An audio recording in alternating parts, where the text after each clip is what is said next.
Chám ấy. Đã mỗi chám máu.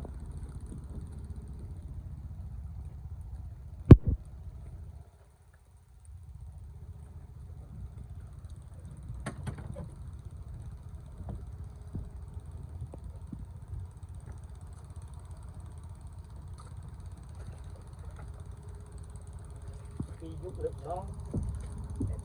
Bây giờ đây nó không nên được muốn này. Muốn làm nhiên. Để ăn hết đây.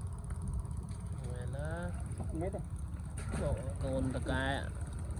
Ồ, và đà mùi ta cái.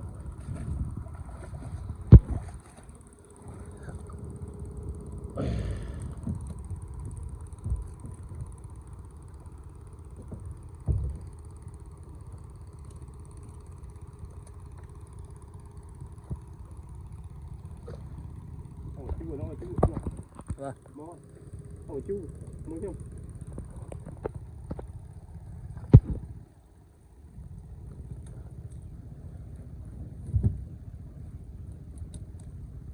Làm thở hết.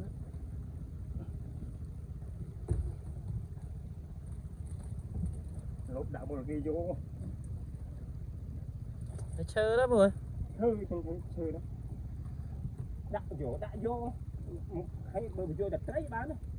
Bé nó đây bị vô luôn tiên. Anh như thơ đó luôn. Anh phụ đây chơi vô bom ha đấy. Chơi vô bom phụ đấy.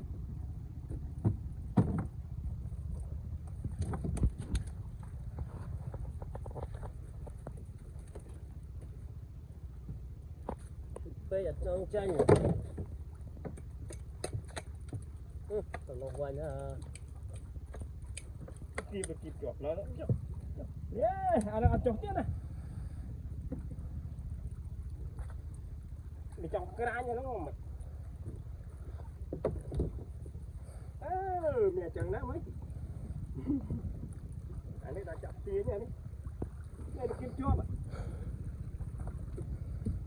Đây là kim chuột thôi.